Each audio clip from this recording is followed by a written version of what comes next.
सुशांत सिंह राजपूत के मौत के मामले में जनता न्याय की उम्मीद प्रधानमंत्री मोदी जी से कर रही है। एक सवाल बहुत ज़्यादा सुनने में आता है कि आखिर हर छोटी बड़ी बातों पर बोलने वाले प्रधानमंत्री जी इस जन मूवमेंट पर चुप क्यों हैं? देश का माहौल इतना बिगड़ गया है कि समझ में ही नहीं आ रहा है कि सही करने वाला गलत कर रहे हैं या सही करने वाले को दबाया जा रहा है, क्योंकि गलत करने वाले सही बिल्कुल नहीं कर रहे हैं। हर तरफ से जनता प्रधानमंत्री जी की ओर सर उठाकर आस लगाए बैठी है कि वो कब इस मामले में दखल देंगे। उनकी चुप्पी पूरी दुनिया में उनके सपोर्टर्स को खल रही है, क्योंकि वो जनरली हर छोटी बात में अपनी राय, सलाह या आवाज़ ज़रूर देते थे। इसके दो कारण हो सकते हैं, या तो वो किसी सही वक्त का, जैसे कि शायद सीबीआई की फाइनल रिपोर्ट का वेट कर रहे हैं, या ऑफिशियल लेवल पर किसी बयान आने का वेट कर रहे हैं। पर एक और मजबूरी भी हो सकती है।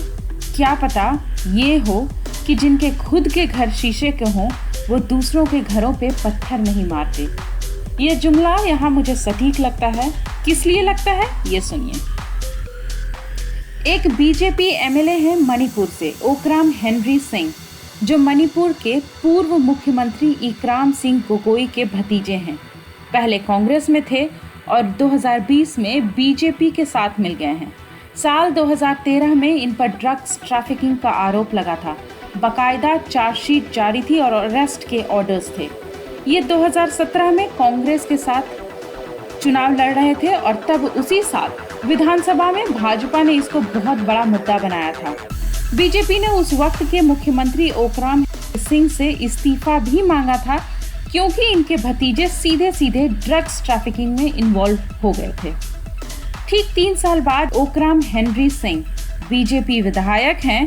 इसी सिलसिले में दूसरे बीजेपी के नेता हैं मणिपुर के बीजेपी एमएलए लुक्सोई जोय। उन्हें 20 जून 2018 में ड्रग्स के मामले में अरेस्ट भी कर लिया गया था, पर बाद में बेल पर रिहा हो गए। तीसरे हैं अरुणाचल के कोलोरियांग से बीजेपी एमएलए लोकन तासार के बेटे, जो हीरोइन के साथ पकड़े गए थे। लोकन तासार भी पहले कांग्रेस में थे, बाद में बीजेपी में शामिल हो गए। आगे सुनिए। अंबाला पंजाब में सीनियर बीजेपी लीडर जगमोहन लाल कुमार के बेटे अमित कुमार हीरोइन के साथ पकड़े गए। आश्चर्य की बात यह है कि अमित कुमार एक बार नहीं 2 बार अरेस्ट किए गए, यानी पहली बार में उन्हें आसानी से छोड़ दिया गया, लेकिन कुछ नहीं हुआ। कर्नाटका में बीजेपी एक्टिविस्ट चंद्रकांत चवन के पास से 1300 किलो गांजा सीज किया गया। उस पर भी बीजेपी खामोश ही रही। हालांकि विपक्षी दल के लोगों ने आवाज उठाई, हंगामा किया, पर कुछ नहीं हुआ।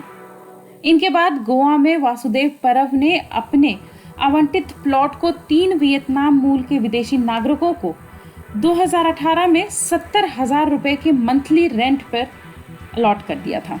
जब वहां छापा पड़ा तो पता चला वहां केटामाइन नाम का इल्लीगल ड्रग बनाया जाता है। हालांकि बाद में वासुदेव परब ने कहा कि उन्हें ये बात पता ही नहीं थी, पर गोवा में रेव पार्टी या ड्रग्स को लेकर क्या स्थिति है ये सब जानते हैं। तो अब ड्रग्स वाले मामले में क्या होगा ये समझ में आ जाना चाहिए। ये सिर्फ छोटी सी लिस्ट है जो मैंने गिनाया। नाम गिनाते जाएंगे तो लिस्ट बहुत लंबी हो जाएगी। मुद्दा देश के ड्रग रैकेट को एक्सपोज करना नहीं है। इस वक्त जनता सुशांत के कातिलों को पकड़ने की बात कर रही है और इस केस की जांच इसी एंगल से होनी चाहिए। ड्रग का मामला पूरे देश में एक अलग ही मसला है, उसे अलग तरीके से डील करना होगा। पॉलिटिकल पार्टी कोई भी हो, उससे सुशांत के मौत के मामले में न्याय दिलाने को लेकर राह भटकाने की कोशिश में फंसना नहीं है। ये लड़ाई जनता की है और बिना निराश हुए इस मूवमेंट में पैर जमा कर खड़े रहना है। इसी संदेश के साथ मैं ये कहूँगी कि सुशांत की मौत के मामले में न्याय ज़रूर मिलेगा, क्योंकि जिस तरह से ये मुद्दा पश्चिमी देशों में देखा जा रहा है, जल्द ही सवाल इंटरनेशनल लेवल पर उठने वाले हैं। आपको मेरी बात अच्छी लगी हो तो मेरे चैनल को सब्सक्राइब ज़रूर करें। नीचे कमेंट बॉक्स में अपने मन में उठ रहे सवालों को मुझसे पूछिए और मैं इनका जवाब अपने अगले वीडियो में दूंगी।